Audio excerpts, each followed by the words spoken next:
We all like to believe that we are aware of our own blind spots, that once we understand our biases, we can overcome them.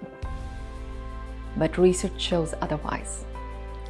And leaders, no matter how experienced or how self-aware, are not exempt from this human fallibility. This is where a coach can make all the difference. A coach sees what you may not.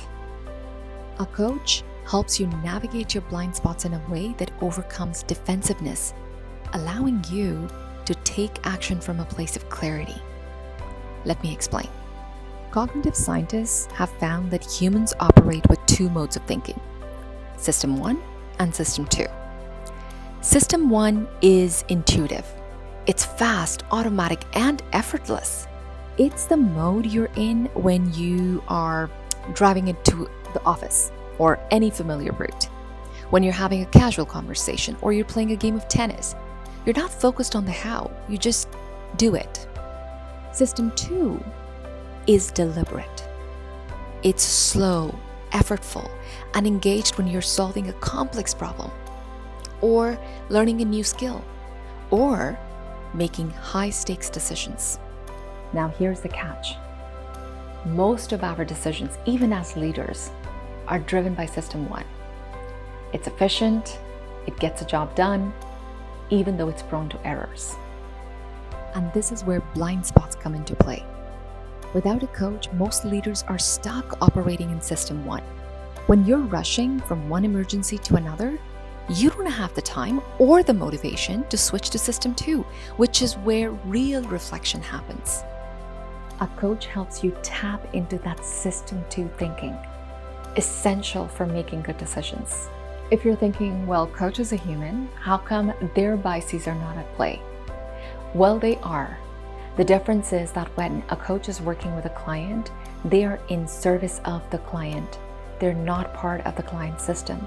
And they can objectively look at the situation, asking questions that prompt the leader themselves to process information more deeply, checking and navigating the biases that they may otherwise have experienced that would disallow that type of thinking. Imagine being in the middle of a crisis, and so many of my clients feel that they are really just jumping from one crisis to another every day. The truth is, without a coach, leaders are locked in System 1. You're just reacting based on instinct because guess what? You have so many emergencies to deal with. The difference is with a coach, you have to carve time out to step back, assess your decisions, and bring in that slower, more deliberate System 2 thinking.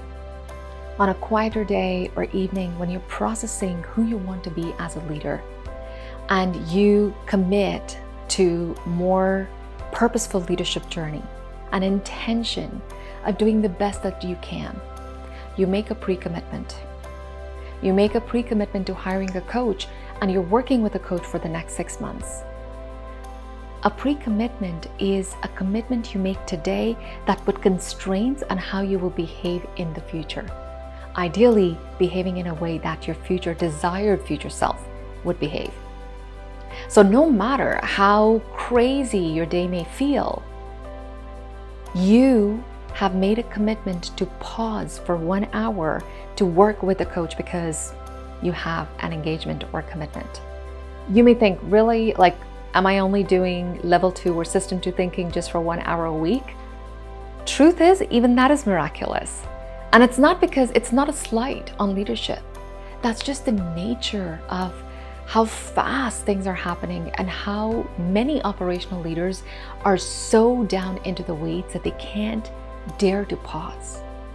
And yet, the leader that has made the commitment to working with the coach is going to honor that promise to slow down, to pause, and to process in a way that really would warrant the best possible decisions. Let's look at another example. Every leader will probably relate to this in their day-to-day. Let's say you're in a leadership meeting and a team member presents a recommendation. Instinctively, you agree. That is your System 1 telling you that it makes sense. But what you don't realize is that you're filtering that recommendation through your biases. Maybe you're favoring a team member's past successes. Or maybe you're under pressure to make a quick decision. Or your agenda is overflowing and you're like, you know what? I have a lot of other things to go through, so let's keep this meeting moving. It is in those moments where, as a team coach, I will step in to ask, are you considering the situation as wholesomely as is warranted by the issue at hand? What other perspectives are you not considering? What may be an angle that you're overlooking in how you've processed this recommendation? What might your leader who's making the recommendation may have overlooked? What happens with these questions? Well, the coach is not giving you the answer, but suddenly system 2 for you as a leader gets activated and you are reflecting in ways you wouldn't have on your own. As an outsider, a coach is able to maintain neutrality.